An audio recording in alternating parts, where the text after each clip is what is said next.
นตรีลงเยี่ยมยามและเหตุเวียกอยู่ตาแสงดงท่าเมืองอุทุมพรแขวงสวรรณเขตในวันที่21กรกฎาคม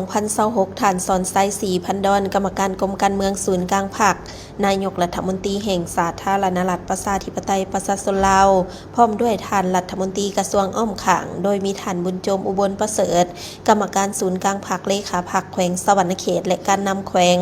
แผนกการที่เกี่ยวของห่วมพาทางท่านนายกลงเยี่ยมยามและเฮ็ดเวียกอยู่ตาแสงดงท่าเมืองอุทุมพรโอกาสนี้ท่านสุดใจมณีบดประธานคณะกรรมการปกครองตาแสงดงท่าได้รายงานว่าตาแสงดงท่าเป็นตาแสงทำอิฐของเมืองอุทุมพรที่ถูกสร้างตั้งขึ้นในวันที่6พฤษภาคม2026รวมมี12บ้าน 2,545 หลังคาเรือนพลเมือง 13,671 คนหญิง 6,704 คนประกอบด้วย2เผ่าใหญ่คือเผ่าลาวกวมเอา52ส่วนห้อยเผ่าผู้ไทยกวมเอา46ส่วนห้อยและเผ่าอื่นๆพื้นที่ส่วนใหญ่แม่นทงเพียงและป่าไม้มีความเหมาะสมในการผลิตกสิกรรมเป็นสินค้าโดยเฉพาะการปลูกอ้อยยางพาราการปลูกฝังเลี้ยงสัตว์ทั้งมีสถานที่ท่องเที่ยวทางวัฒนธรรมประวัติศาสตร์และโครงการสุรเกษตรยอดห้วยทาเฮาที่กำลังก่อสร้างตาแสงดงท่ามี1คณะผักหากฐาน14หน่วยผักในนี่หน่วยผักบ้าน12หน่วยผักและหน่วยผักโรงเรียน2หน่วยผักสมาชิกผักทั้งหมด183สหายหญิง32สหายแต่ละบ้านประกอบมีองค์การจะตั้งต่างๆครบสุดซึ่งได้เคลื่อนไหวตามพระบทบาทของแต่ละภาคส่วนได้เป็นอย่างดีและมีพนักงานเมืองลงประจำการ8ท่านเพื่อคุ้มครองบริหาร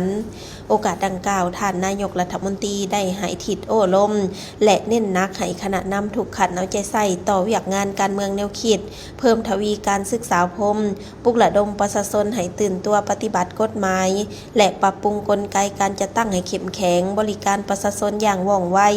การพัฒนาเศรษฐกิจสู่ชนปฏิบัติแผนพัฒนาเศรษฐกิจสังคมหาปีครั้งที่10ระยะปี2026หา2030พันขยายมติเลขที่04ทับกมสพว่าด้วยการสร้างเศรษฐกิจเอกราชเป็นเจ้าตนเองส่งเสริมการผลิตเป็นสินค้าดึงดูดการลงทุนและแก้ไขขอดอุดตันด้านเอกสารเวียกงานป้องกันศาสตร์ป้องกันความสงบเพิ่มทวีการแก้ไขปัญหายาเสพติดการค้าขายเถื่อนการลักทรัพย์และมิจฉาชีพออนไลน์การนำเมืองต้องเป็นแบบอย่างในการยกสูงความรับผิดชอบและแก้ไขข้อบกพร่องอย่างเข้มงวดโอกาสนี้ท่านนายกรัฐมนตรีก็ได้มอบเงินประกอบส่วนในการพัฒนาเมืองอุทุมพร50ล้านกีบประกอบส่วนพัฒนาตาแสงดงท่า30ล้านกีบมอบข้าวสาร1ต้นให้11ครอบครัวที่ถูกผลกระทบจากโครงการชลประทานอ่างเก็บน้ำห้วยท่าเฮาและแนวพันธุ์เขาท่าสโนเพื่อแจกจ่ายแนวพันธุ์ให้ประชาชนในเขตตาแสงดงท่าจากนั้นคณะท่านนายกรัฐมนตรีก็ได้เดินทางไปเยี่ยมยามโครงการชลประทานและชลเกษตรห้วยทาเฮาซึ่งเป็นการดำเนินโครงการระยะ2อยู่บ้านนาคำเพื่อเยี่ยมยามความคืบหน้าการก่อสร้างของโครงการ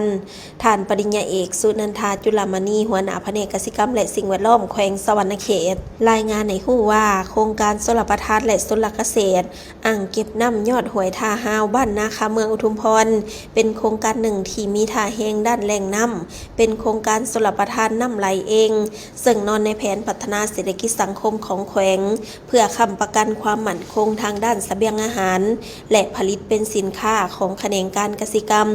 โครงการดังกล่าวมีหัวงานตั้งอยู่บ้านนาคำกวมพื้นที่9บ้านสามารถสนองน้ำให้แก่เนื้อที่นาปี 1,700 เฮกตาร์นาแซง700 เฮกตาร์และปลูกพืช300 เฮกตาร์โครงการได้เซ็นสัญญาหับเหมาก่อสร้างกับบริษัทเพชรถาวรก่อสร้างเคหะขัวทางและชลประทานจำกัดในวันที่11กุมภาพันธ์2014สภาหับห้องในศกปี2013หา2014มีมูลค่าตามสัญญาเบื้องต้นแม่น325ตื้อกว่ากีบซึ่งได้แบ่งการก่อสร้างออกเป็น2ระยะคือ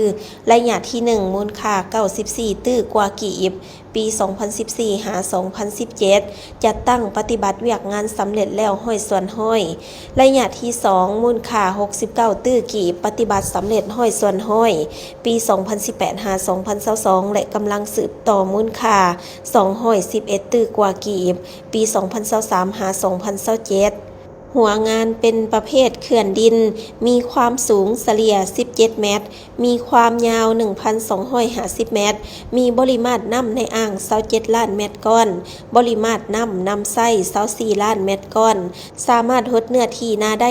1,700 เฮกตาร์ นาแซง 700 เฮกตาร์ เป็นระบบคลองเหมืองก่อสร้างด้วยดินถมอัดแน่นและเบตงเสริมเหล็ก มีคลองเหมืองแม่1เส้นยาว 450 เมตร มาฮอดปัจจุบันโครงการมีความคืบหน้าไปแล้ว 47.54 ส่วนห้อย ซึ่งจะได้สืบต่อก่อสร้างเวียกเบตงเสริมเหล็ก ระบบคลองเมืองให้สำเร็จ เพื่อส่งนำเข้าหาเนื้อที่ทำการผลิตให้ทั่วถึง ตามการคิดไล่ออกแบบระบบหดไว้ ในปี 2027 จะสามารถเฮ็ดนาแซงได้จำนวนหนึ่ง โดยเฉพาะนาอยู่ใกล้คลองเมืองแม่